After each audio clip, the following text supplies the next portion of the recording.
ഒരുപാട് നാളായി ഇത്രയ്ക്ക് സ്വാദോടെ എന്തെങ്കിലും കഴിച്ചിട്ട്.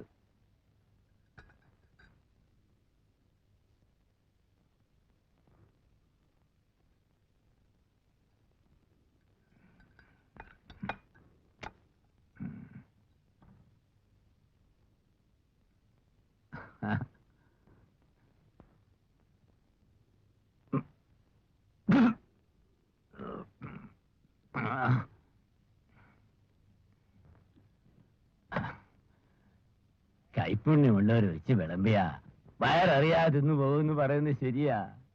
ദാ നിൽക്കുന്നൊരുത്തി കണ്ടു പഠിക്കടി. അപ്പൊ മോൾ ഒറ്റയ്ക്കാണോ അരയ്ക്കുന്നതും വെക്കുന്നതുമല്ല?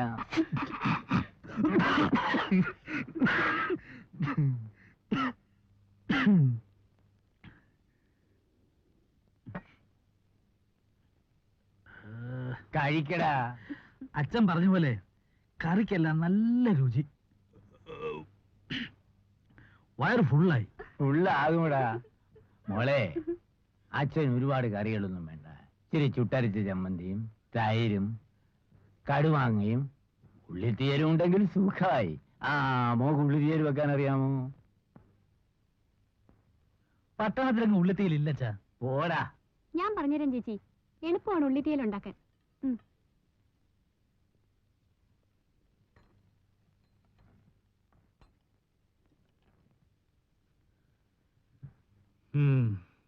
പാചകറാണി, കുറച്ച് വെള്ളം കൂടെ തരണം. ഇപ്പൊ വെള്ളം വേണ്ടത് കിച്ചേട്ടനല്ല, ചേച്ചിക്കാണ്.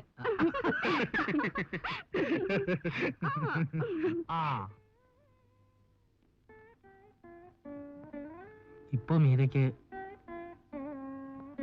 മമ്മിയും ഡാഡിയും കാണണമെന്നുണ്ടോ? ശരത്തിനെ കാണണോ? അങ്ങനെ റീത്തേണ്ടോളിയെ ബീച്ചിൽ പോണമെന്നുണ്ടോ? ഓഫീസിൽ പോണ്ടേ? സിനിമയ്ക്ക്? നസിയ ഹസന്റെ പാട്ട് കേൾക്കണോ? പിന്നെ എന്റെ നമുക്ക് കപ്പലിൽ വിട്ടായി വേണോ? പിന്നെന്റെ ഇണക്കിളിക്കെന്തു വേണം, ഇനി എന്തു വേണം?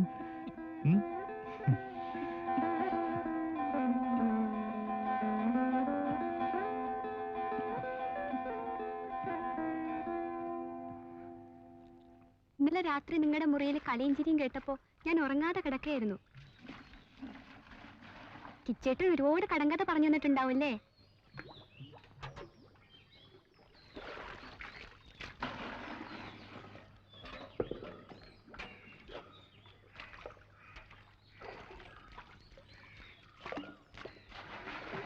കുഞ്ഞായിരിക്കുമ്പോൾ എന്നെ തോന്നിക്കിടത്തി ഒരുപാട് കഥ പറയും, പാട്ട് പാടും. അത് കേട്ടാലേ എനിക്ക് ഉറക്കം വരുള്ളൂ. കിച്ചു പറയുന്നത് ലക്ഷ്മിക്ക് ഒരുപാട് കടങ്കഥ അറിയാമെന്നാണ്. അയ്യോ, ഞാൻ ചൊല്ലിയാൽ നന്നാവില്ല. കിച്ചേട്ടനെ പോലെ പാടാൻ എനിക്കറിഞ്ഞൂടാ. അത് ഞാൻ സഹിച്ചു. പാട്. ഒരു ചെറു കരിമീൻ, ഒരു ചെറു കരിമീൻ, ഒരു ചെറു കടലിൽ പാൽക്കടലിൽ. പാൽക്കടലിൽ കരിമീൻ എന്നാൽ പറയാൻ ഞാനത് കൃഷ്ണമണി. കിച്ചേട്ടാ കിച്ചേട്ടാ, ആ കുരങ്ങച്ചിന്റെ പാട്ട് ഒന്ന് പാടാമോ? പോയിരുന്നു കാലത്ത് ഒരു കട്ടം പോലും അടിക്കാതാ പാട്ടും കൂട്ടും. ഒന്ന് പാടുന്നേ, ചേച്ചിക്ക് കേൾക്കാനല്ലേ. കാപ്പിയൊക്കെ ഇട്ടുതരാം. പറഞ്ഞു. ശരി. പണ്ടൊരു കൂരങ്ങച്ചൻ മുരിങ്ങമ്മ കേറി, മുരിങ്ങമ്മ കേറിട്ടു തിരിഞ്ഞൊന്നു കളിച്ചു. പണ്ടൊരു കൂരങ്ങച്ചൻ മുരിങ്ങമ്മ കേറി, മുരിങ്ങമ്മ കേറിട്ടു തിരിഞ്ഞൊന്നു കളിച്ചു. തിരിഞ്ഞൊന്നു കളിച്ചിട്ടു മറിഞ്ഞൊന്നു കളിച്ചു. മറിഞ്ഞൊന്നു കളിച്ചപ്പോ മറിഞ്ഞൊന്നു വീണു.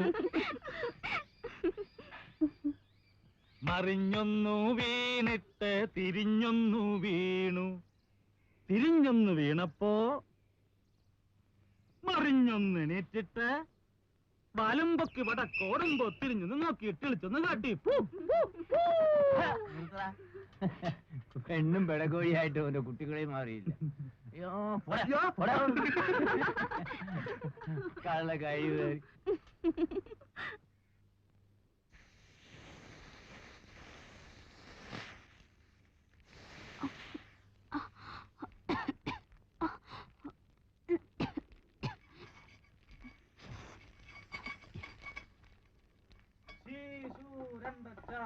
ദോശ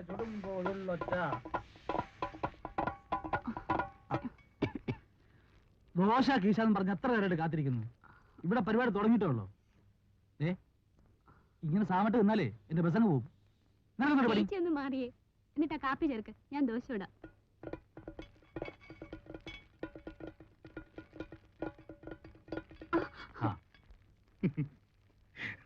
ഇതേ ചുമ്മാ ഗോസിപ്പ് പഠിച്ച് ബീച്ചിലും പാർക്കിലും ഒക്കെ കറങ്ങി നടക്കുന്നതല്ല, കുറച്ച് മെനക്കാറുള്ള പരിപാടിയാ.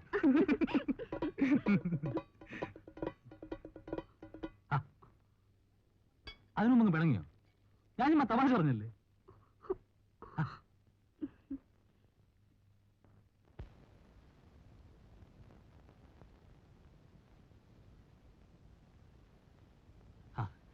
ഞാൻ വെറുതെ പറഞ്ഞല്ലേ മീരെ, എനിക്കറിയാം നിനക്കൊടൊന്നും പിടിക്കുന്നില്ലെന്ന്. ഇങ്ങനെ മുഖം മുറിപ്പിച്ച് ചെന്നാലേ എനിക്ക് ഓഫീസ് പോകാൻ പറ്റില്ല. ഞാൻ വേണം പോകുന്നില്ലെന്ന് വെച്ചേക്കാം. എന്നെ കരുതി ആരും പോകാതിരിക്കണ്ട. എന്താ മീരെ, നിനക്കെന്നെ തീരെ മനസ്സിലാകാത്ത പോലെ.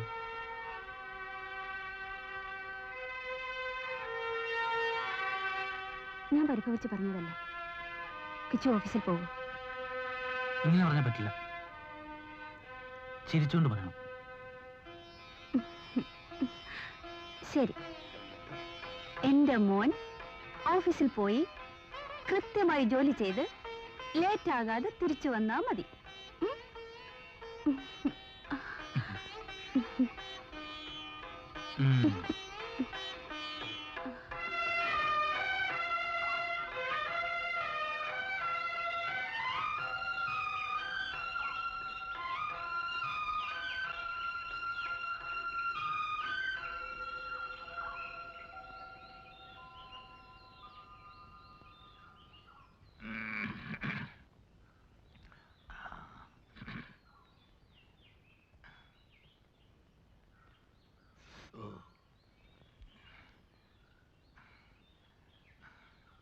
എനിക്ക് പണ്ടേ ഉള്ള പ്രകൃതമാണ് നാഴേക്ക് 40 വട്ടം അല്പം ചൂടുവെള്ളം കുടിക്കണം.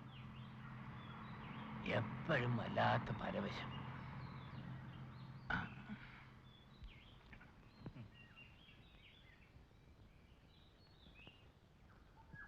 വിരുന്നുകാരോ വരുന്നല്ലോ.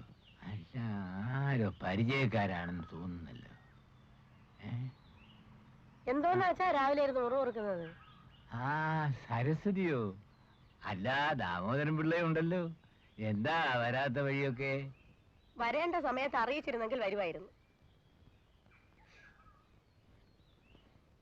പാവപ്പെട്ടവനാണെങ്കിലും ആദ്യമായിട്ട് ഈ വീട്ടിൽ സംബന്ധക്കാരനായിട്ട് വന്ന് എങ്ങേരല്ലേ. എന്റെ കാര്യം പോട്ടെ. അമ്മാവോ, പഠിപ്പോദ്യമൊന്നും ഇല്ലെങ്കിലും അന്തസ്സുള്ള നിറവാട്ടി പറഞ്ഞ ഞാനും. എന്തിനാ ദാമോദരൻ പിള്ള ഈ കുത്തുവാക്കൊക്കെ? കാര്യം എന്താന്ന് വെച്ചാ പറ. അച്ഛൻ അങ്ങനെ കടി കടിക്കാനൊന്നും പോണ്ട. കാര്യം ഞാൻ പറയാം, നിങ്ങളവിടെ ചുമ്മാ ഇരിക്കും. പിന്നെ ശരാ പാട്. മോളെ സരസു, കരയാതെയും പിഴിയാതെയും കാര്യം എന്താന്ന് വെച്ചാ പറഞ്ഞു തൊലയ്ക്ക്. അപ്പൊ ഞാൻ അച്ഛന്റെ മോളാണെന്ന് സമ്മതിച്ചോ? അത് മതി. എനിക്ക് ആകപ്പാടെ ഉള്ളത് ഒരു ആങ്ങളെയാ. ആ ആങ്ങളെ ഏതോ ഒരു വലിയ വീട്ടിൽ നിന്ന് ഒരു പെണ്ണിനെ കെട്ടിക്കൊണ്ട് വന്നിട്ട് ഞങ്ങളെ ഒരു വാക്കെങ്കിലും അറിയിച്ചോ? ഞങ്ങൾ അത്രയ്ക്ക് പോക്കണം കെട്ടവരായിപ്പോയ അച്ഛൻ. ഓ, ഇതാണോ കാര്യം? അതൊക്കെ ആങ്ങളെ ആദ്യം കണ്ടപ്പോ എന്റെ 3 പിള്ളേരാണ് എനിക്ക് മനസ്സിലായില്ല കേട്ടോ. എങ്ങനെ ഇരുന്ന ദേഹമാണ് കേട്ടോ നാത്തൂനെ. ഞങ്ങൾ 3 പേരിൽ കാണാൻ കൊള്ളാവുന്നത് ആങ്ങളെയാണെന്നാണ് എല്ലാരും പറയുന്നത്. സംബന്ധം കഴിഞ്ഞാൽ ഇങ്ങനെയും മാറുമോ? അവൻ ഇപ്പോൾ ബസ്സിൽ അങ്ങോട്ടും ഇങ്ങോട്ടും പോയി വരികയില്ലേ. പണ്ടത്തെ പോലെ അവിടെ താമസമാണോ? എല്ലാരും കേൾക്കാൻ പറയാണ്. എത്രയോ കൊല്ലമായ തെങ്ങുംതോപ്പ് ഒറ്റിയിരിക്കുന്നു. അതൊന്ന് ഒഴിപ്പിച്ചെടുത്താൽ നാളെ ഒരു കാലത്ത് പിള്ളേർക്ക് വെള്ളം കുടിച്ച് കിടക്കാം. 2000 രൂപയും പലിശയും കൊടുത്താൽ മതി. ഇപ്പോഴത്തെ കാലത്ത് ഒറ്റിയും പാട്ടവും കൊടുത്തിട്ട് മനസ്സമാധാനത്തോടെ വീട്ടിൽ കിടന്ന് ഉറങ്ങാൻ പറ്റുമോ? നീ എന്തിനാടി ഈ പഴംപുരാണമൊക്കെ പറയുന്നേ? അച്ഛനോട് ഞാൻ എത്ര തവണ പറഞ്ഞു നോക്കി. കേട്ട ഭാവം വേണമല്ലോ. ഞാനും പിള്ളേരും പിന്നെ വഴിയിറങ്ങി തെണ്ടാൻ പോണോ? ആങ്ങളെ വിചാരിച്ച ഇപ്പൊ നടക്കാവുന്നതേ ഉള്ളൂ. വളച്ചു കെട്ടാതെ കാര്യം പറയട്ടെ സരസ്. അച്ഛന്റെ ഒരുപാട് വർത്താനം കേട്ടാ ചൊറിഞ്ഞോണ്ട് വരും. ഞാൻ ആങ്ങളോടാണ് പറയുന്നത്. അച്ഛൻ ഇതിലിടപെടണ്ട കേട്ടോ നാത്തൂനെ. എനിക്ക് ഒളിച്ചും പതുങ്ങി ഒന്നും പറയാൻ അറിഞ്ഞുകൂടാ. കേൾക്കുന്നവർക്ക് ഒന്നും ഞാനൊരു വായാടിയാണെന്ന്. എന്നാ എന്റെ മനസ്സ് ശുദ്ധമാണ്.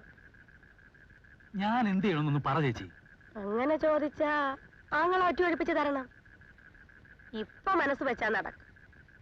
മനസ്സ് വയ്ക്കാം. പക്ഷെ നടക്കൂല. നീ ഇങ്ങനെ നാക്കിട്ടടിച്ചാൽ ഇവര് കട്ടൻ തറയിൽ മുങ്ങാൻ നോക്കുമോ? അപ്പൊ ഞാൻ വെറും കൈയോടെ പോണോ? വേണ്ട, വല്ല കപ്പയോ കാച്ചിലോ ഒറ്റ കെട്ടിയെടുത്തിട്ട് പോയാൽ മതി. നാരായണ. ഇപ്പോ എന്റെ വീടിന്റെ ഒരു ചിത്രം മേരിക്ക് മനസ്സിലായി കാണും ഇല്ലേ?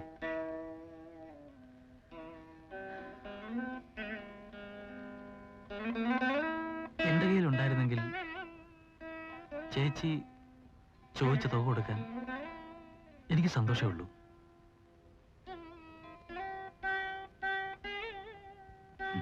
നീലയ്ക്ക് ഇതൊന്നും മനസ്സിലാവില്ല.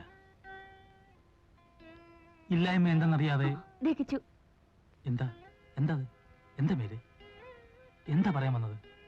എന്തായാലും പറയൂ.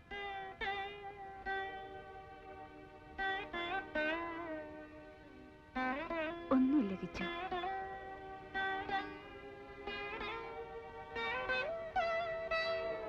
ഒന്നുമില്ല കിച്ചു.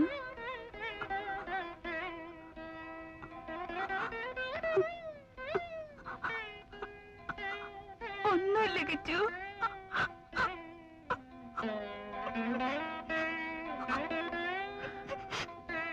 എടീ ലക്ഷ്മി, ആങ്ങളുടെ കയ്യിൽ പൂത്ത പണമുണ്ടെന്നാണ് എല്ലാരും പറയുന്നത്. ശ്രീധനം കിട്ടിയതൊക്കെ പിന്നെ എന്തോന്ന് ചെയ്തടി? നിനക്ക് വല്ല പൊന്നോ പണ്ടോ വാങ്ങിച്ചു തന്നോ? ചേച്ചി എന്തോന്നാ ഈ പറയുന്നത്? കയ്യിൽ ഉണ്ടായിട്ട് വേണ്ടേ? എന്ന് പറഞ്ഞ കിച്ചേട്ടന്റെ കയ്യിൽ ഒന്നും ഇല്ലെന്നേ. അപ്പൊ പിന്നെ വലിയ പൈസയുള്ള വീട്ടിലേന്നൊക്കെ പറഞ്ഞതോ? അതൊന്നും എനിക്കറിഞ്ഞൂടാ. എവിടുന്നായാലും നല്ല തങ്കം പോലത്തെ പ്രകൃതമാ. നീ കുറെ കണ്ടിട്ടുണ്ട്. ഇന്നേരം പറയാൻ കിടന്ന് ഉറങ്ങാൻ നോക്കുവന്നെ. വീട്ടിലിപ്പൊ എന്തൊരു പാടാ എന്തോ. എന്തരായാലും പിള്ളേരെയും തന്തേരെയും ചൂട് പറ്റി കിടക്കുന്നതിന്റെ സുഖം ഒന്ന് വേറെ തന്നെ. ചേച്ചി എല്ലാം പോട്ടെ, കാലത്തും വൈകിട്ടും ഈ ബസ്സിനകത്ത് കയറി പറ്റുന്ന കാര്യം ഓർക്കുമ്പോഴാ. താൻ കൺട്രാക്ടറോട് പറയണം, മരുമോനെ ഒരു ശകടം വിട്ടുതരാം. വെറുതെ ഇടം തുരുമ്പെടുക്കല്ലേ. തമാശകാരന ഒറ്റയ്ക്കായിരുന്നപ്പോ ഒരു കുഴപ്പമില്ലായിരുന്നു. ഇപ്പൊ പ്രശ്നം, എല്ലാം പ്രശ്നം.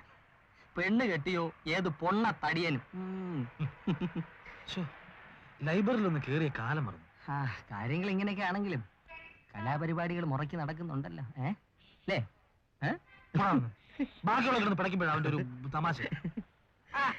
അല്ല ആയടെ വണ്ടി വണ്ടി.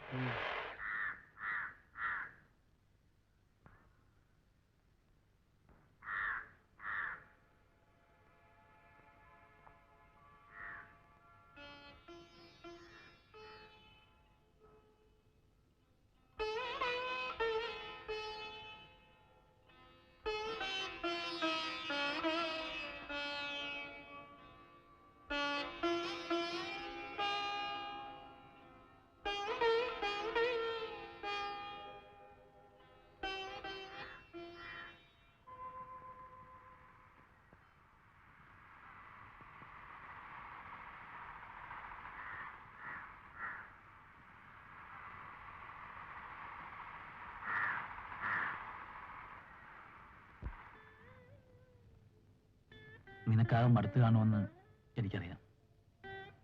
എന്നെ പോലെ ജീവിച്ച ഒരു പെണ്ണിന് ഇവിടെ ഇഷ്ടപ്പെട്ടെങ്കിലേ അത്ഭുതമുള്ളൂ. പക്ഷെ നമ്മുടെ ചുറ്റുപാട് ആലോചിക്കണ്ടേ? ഉടനെ വേണമെന്നല്ല,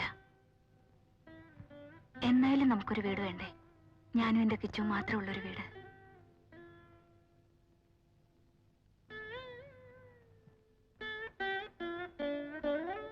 അത് നമുക്ക് ആലോചിക്കാം. വരട്ടെ, സമയമുണ്ടല്ലോ. പക്ഷെ ഉടനെ ഇവിടെ നിന്ന് മാറുന്നത് ശരിയല്ല.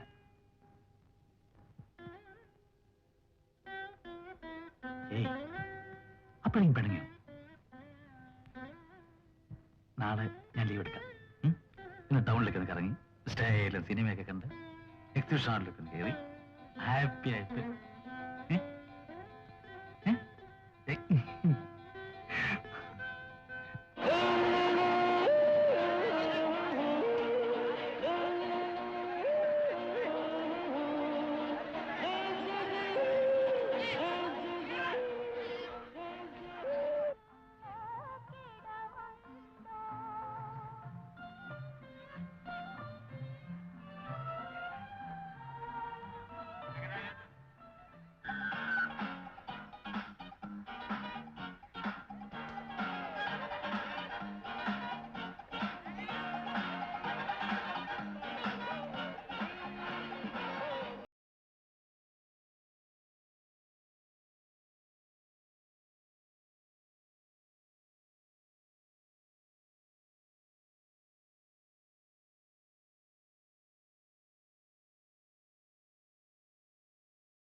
ഇങ്ങനെ കാര്യം മാത്രം ഇപ്പൊ എന്തുണ്ടായി? കിച്ചുവിനതറിയില്ല. മമ്മി എന്നെ കണ്ടിട്ട് ഒരു വാക്ക് മിണ്ടിയോ? എന്റെ ശരത്, നിന്റെ സെന്റിമെന്റ്സ് എനിക്ക് മനസ്സിലാവും. പക്ഷെ ഒരു വശത്ത് മാത്രം മതി ഇതല്ല.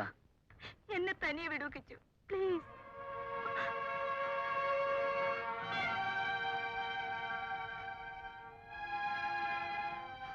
ഞാൻ പറയുന്നു കേൾക്കും. ബാ, ഒന്നുമില്ല, കഴിക്കും. എന്തിനെന്നെ ഇങ്ങനെ ശല്യപ്പെടുത്തുന്നു? എന്റെ വിഷമം കിച്ചുവിന് മനസ്സിലാവില്ല. ശരിയാ, എനിക്കൊന്നും മനസ്സിലാവില്ല. ഞാൻ ആരപ്പട്ടിണിക്കാരനെ വരും ചെയ്യോ? ഇവിടെ കാറുണ്ടോ, ഫ്രിഡ്ജുണ്ടോ, AC ഉണ്ടോ?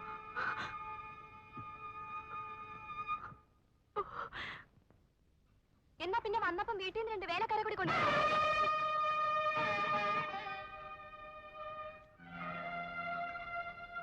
ലക്ഷ്മി എന്തിനാണ് വെറുതെ ദേഷ്യപ്പെടുന്നത്? ദേഷ്യം വരുന്നതാണോ കുറ്റം? 2 കൈയും കൊണ്ട് ഞാൻ എന്തൊക്കെ ചെയ്യും?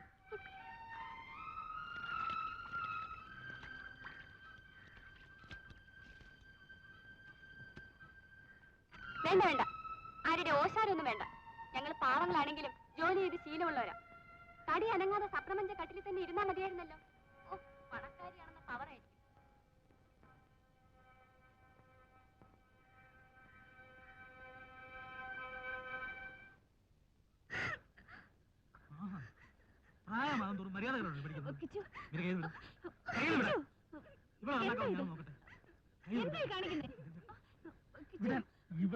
എന്തോ നാടാ ഇതൊക്കെ? എടാ, തല്ലിയാണോടാ മര്യാദ പഠിപ്പിക്കുന്നത്? നിങ്ങളെ ആരെയെങ്കിലും ഞാൻ തല്ലിയിട്ടുണ്ടോടാ? അതിന്റെ കുഴപ്പമായതൊക്കെ. നിന്ന് മോങ്ങാതെ കയറി പോടി.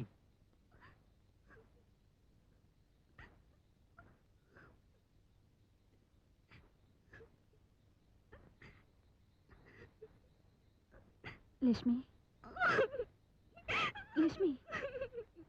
അമ്മയില്ലാത്ത ദുഃഖം അറിയിക്കാതെയാണ് ഞാനവളെ വളർത്തിയത്. ഒന്ന് മണ്ണ് നുള്ളിയിട്ട് പോലും ഞാനവളെ നോച്ചിട്ടില്ല. ഇപ്പോ ആങ്ങളെയും പെങ്ങളും ആവുമ്പോ അങ്ങനെയൊക്കെ ഇരിക്കും. അതല്ല അച്ഛാമ്മ ചേച്ചി, ഇങ്ങനെ പോയാൽ എവിടത്തെ അവസാനിക്കുമെന്ന് എനിക്ക് പേടി. ഇങ്ങനെ നിയന്ത്രണം വിട്ടാലോ? ജീവിതം തുടങ്ങിയിട്ടല്ലേ ഉള്ളൂ. നിങ്ങൾ ഇണങ്ങിപ്പോകുന്നതിലാണ് ദാമ്പത്യത്തിന്റെ വിജയം എന്ന് കരുതി ഒരിക്കലും പിണങ്ങരുതെന്നല്ല. ചിലപ്പോഴൊക്കെ ഒന്ന് പിണങ്ങുന്നത് നല്ലതാണ്, അല്ലേ ചാമേ? ഞാനാരും കുറ്റപ്പെടുത്തല്ല. മീരയാണെങ്കിൽ അഡ്ജസ്റ്റ് ചെയ്യാൻ മാക്സിമം ശ്രമിക്കുന്നുണ്ട്. താനൊരു കാര്യം ചെയ്യും, അടുത്ത ഞായറാഴ്ച മിസ്സസിനെയും കൂട്ടി ഇങ്ങോട്ട് പോരെ, നമുക്കിവിടെ കൂടാം. ചായ കുടി.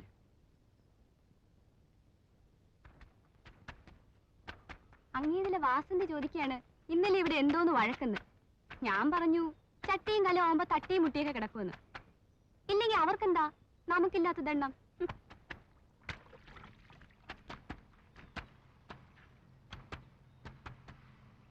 ചേച്ചിക്ക് ഇവിടുമാരെ അറിഞ്ഞൂടാ.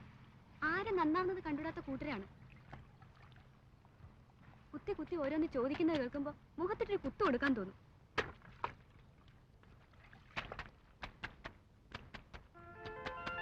ലക്ഷ്മി, ബേബിച്ചേട്ടൻ.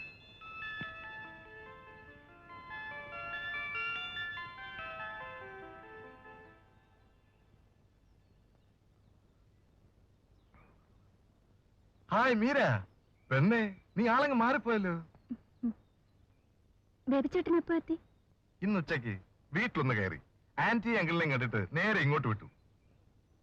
അകത്തോട്ടിരിക്കാം ബേബിച്ചേട്ടാ. ലക്ഷ്മി, ബേബിച്ചേട്ടന് നമ്മൾ എന്തു കൊടുക്കും? കാപ്പിക്ക് വെള്ളം വെച്ചിട്ടുണ്ട്, ദോശമാവുണ്ട്, ദോശ ചൂടാ. ദോശ വേണ്ട ലക്ഷ്മി.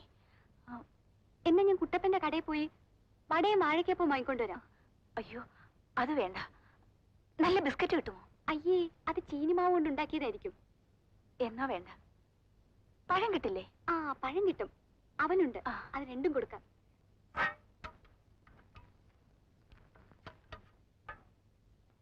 ഞാൻ പെട്ടെന്ന് പോയി പഴം വാങ്ങിക്കൊണ്ടുവരാം. അതിനെ ചേച്ചി അവന് നനയ്ക്കും.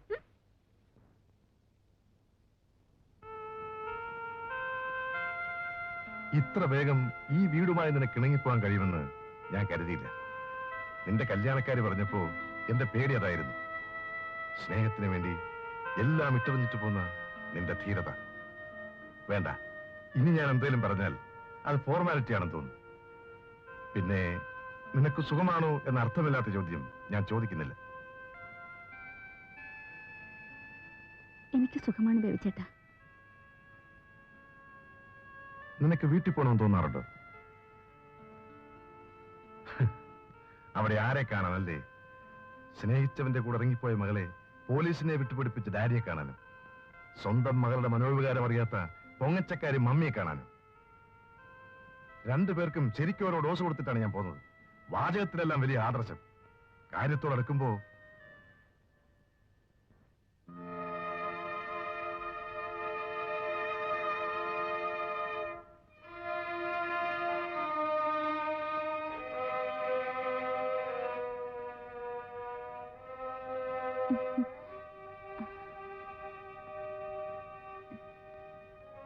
കിച്ചു, ബേബിച്ചേട്ടൻ. ഹലോ. ഹലോ.